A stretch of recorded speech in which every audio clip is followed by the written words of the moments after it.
सब पाकिस्तान तहरीक इंसाफ काफ़ी मुश्किल में है और इमरान खान साहब ने अपनी कुर्बानी दे दी बल्ले को बचाने के लिए, लेकिन आप लगता है उससे भी नाखुश हैं और बल्ला इस तरह आपके ऊपर इल्ज़ाम ये लग रहा है कि आप चाहते हैं कि पार्टी से बल्ला किसी तरह हाथ से चला जाए। बिस्मिल्लाहिर्रहमानिर्रहीम। देखिए, इल्ज़ाम लगाना तो बहुत आसान है, लेकिन उसको साबित करना, सब्सटैंशिएट करना ज़रा मुश्किल काम है। मैंने 8 साल इलेक्शन कमीशन के सामने जो फॉरेन फंडिंग का केस लड़ा और मेरी जो इल्ज़ामात थे, ये अल्लाह की करम है मुझ पर कि 70 सफ़ों के पेज आप वो पढ़ ले, मेरा एक एक इल्ज़ाम साबित हो गया। तो सच्चा मैं साबित हुआ या ये लोग जो इलेक्शन कमीशन के सामने बारहा झूठ बोलते थे और उसमें लिखा हुआ है फैसले में कि विलफुली उन्होंने इंफॉर्मेशन कंसील की, ये किया। जहाँ तक बल्ले का ताल्लुक है, ज़रा ये समझने की बात है, इसको ज़रा मुझे मौका दीजिए कि ये अगर मैं दरख्वास्त ना डालता, और ये बाय द वे आज मैंने अकेले नहीं, आज कम से कम 5-6 मेंबर्स ने और भी डाली है, उसमें एक खातून भी है जो पीटीआई लेबर विंग की साबका सदर थी, उन्होंने भी कंप्लेंट डाली है।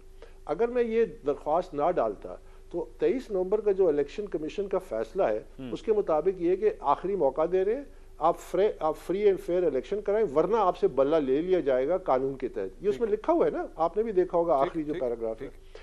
अच्छा, अब ये जो इलेक्शन हुए हैं, इस पे तो मतलब ईदी अमीन भी मतलब इसको एक्सेप्ट करने से इनकार कर देता। ये तो टोटल फ्रॉड था।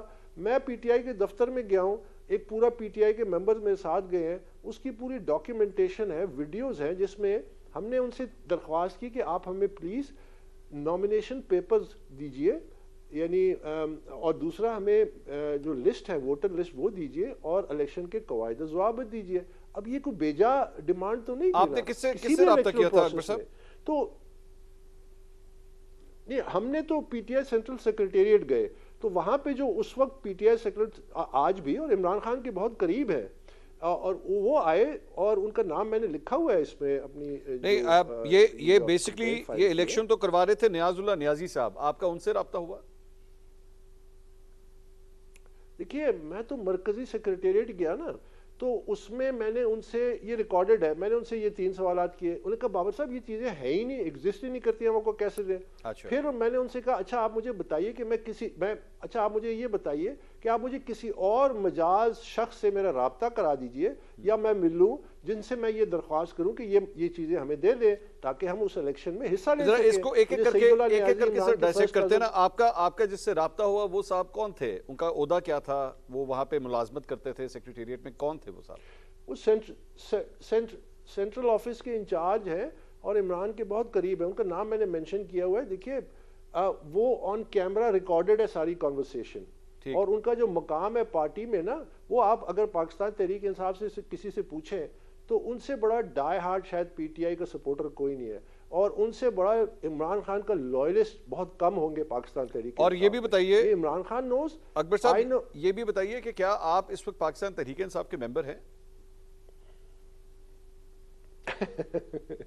देखिए ना, मैं तो बड़ी दिलचस्प बात है कि आज सुबह कोई हेयरिंग थी पीटीआई की इलेक्शन कमीशन में, उन्होंने इन एडवांस दरख्वास्त डाल दी कि अगर इंट्रा पार्टी के हवाले से अकबर बाबर कोई कंप्लेंट लेके आता है तो उसको एंटरटेन ना करें क्योंकि वो मेंबर नहीं है। यानी कितनी घबराहट है, कितने, अगर आपने ट्रांसपेरेंट इलेक्शन कराए तो आपको क्या खौफ है किसी के एप्लीकेशन से।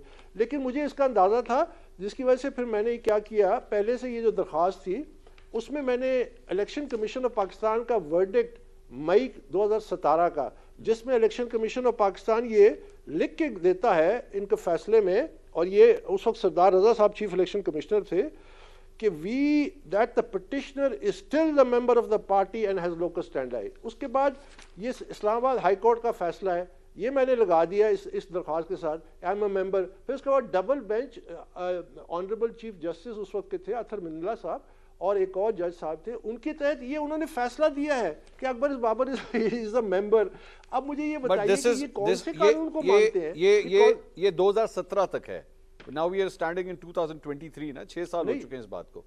तो 6 साल के अंदर भी आपकी रुकनीत बरकरार है?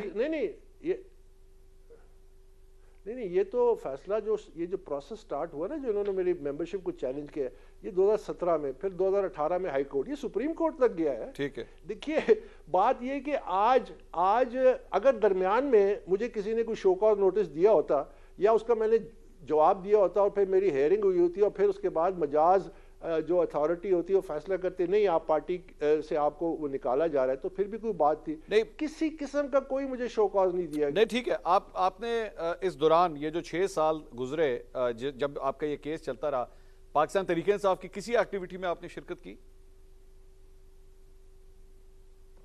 ये जो मैं कर रहा था ये पाकिस्तान तहरीक इंसाफ के लिए तो था। देखिए समझने की बात है, ये जो मैं जंग लड़ रहा था, जब हमने पार्टी बनाई, इसका पायनियर जो आइन लिखने वालों में मैं हूँ, उसमें एक कमेटी थी, उसमें हामिद खान थे, उसमें मिराज मोहम्मद खान थे मरहूम, उसमें फौजिया कसूरी थी, उसमें सईदुल्लाह नियाजी थे, उसमें डॉक्टर आरिफ अलवी थे। हमने एक आइन बनाया। 2011 तक हमने कहा कि ये पार्टी, मुझे इमरान हमेशा कहते थे कि करप्शन के जब मैं इशूज उठाता था दूसरे, बाय द वे इमरान ने हिंदुस्तान टाइम्स इंटरव्यू मुझे कहा ब्रूटली ऑनेस्ट मैन। और जब मैंने केस किया 14 नवंबर 2014 को, तो 15 को जो स्लीज कीचड़ मुझ पे उठाला गया, मेरी रूह काम गई कि मैं किन लोगों के साथ इतनी उम्र मैंने गुजारी है। तो वो एक अमल था। उसके बाद जब वो पार्टी रास्ते से भटकी, यानी पहले उजरती सियासतदानों के हवाले की, फिर एटीएम के हवाले की, अब वकला के हवाले कर दी क्योंकि उनको वकीलों की जरूरत अच्छा, है। इसमें तो वो जो मैं जंग लड़ रहा था पीटीआई के लिए लड़ रहा था। इसमें इशू ये आ रहा है कि आपका जो इल्जाम है वो ये है कि आपका कोई स्टेक नहीं है पाकिस्तान तहरीक इंसाफ में, आपकी राहें जुदा हो चुकी हैं ना। आप इमरान खान साहब को या for that matter the new chairman Gohar Khan साहब को चैलेंज कर सकते हैं as chairman of Pakistan Tehreek Insaf. आप वैसे भी जाके इलेक्शंस नहीं लड़ते, आज़ाद हैसियत में आप इलेक्शंस नहीं लड़ते। आप basically, I am sorry to use the word, लेकिन आपके बारे में कहा जा रहा है कि जनाब he is just a trouble maker, जो पाकिस्तान तहरीक इंसाफ के लिए सिर्फ प्रॉब्लम्स क्रिएट करने के लिए खड़े हुए हैं और इसके अलावा कोई कंस्ट्रक्टिव इनका काम नहीं है पार्टी के हवाले से। What do you have to say about that? हाँ जी, उसमें मैं ये कहता हूं कि देखिए, मेरा क्या पाकिस्तान की सियासत में आपने सच्चाई लानी है या एक नाटक जो सियासी जमातों के जरिए इक़्तिदार की सीढ़ी बनती है, जो शख्सी और ख़ानदानी कंट्रोल में है, जहाँ कोई ट्रांसपेरेंसी नहीं है, जहाँ कोई अकाउंटेबिलिटी नहीं है, जहाँ कोई मेरिट नहीं है, जहाँ पाकिस्तान के जो कॉम्पिटेंट लोग हैं वो लीडरशिप रोल में नहीं आते। अगर आपने इस निज़ाम को परपेचुएट करना है, good luck.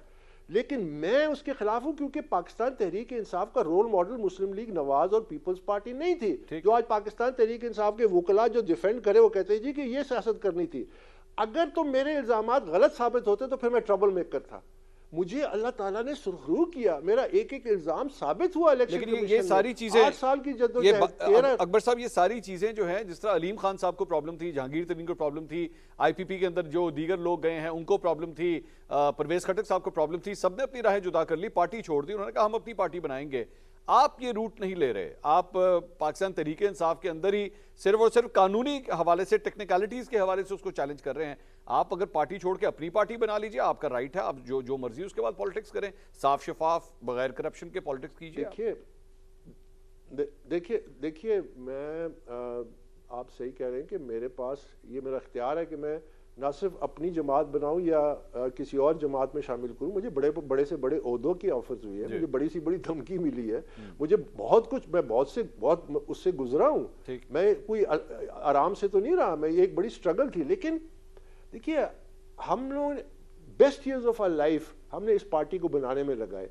When the party came of age 2011, it was hijacked. Captain जो था वो हाईजैकर्स के साथ मिल गया, जिसकी वजह से वो सिलसिला चलता गया।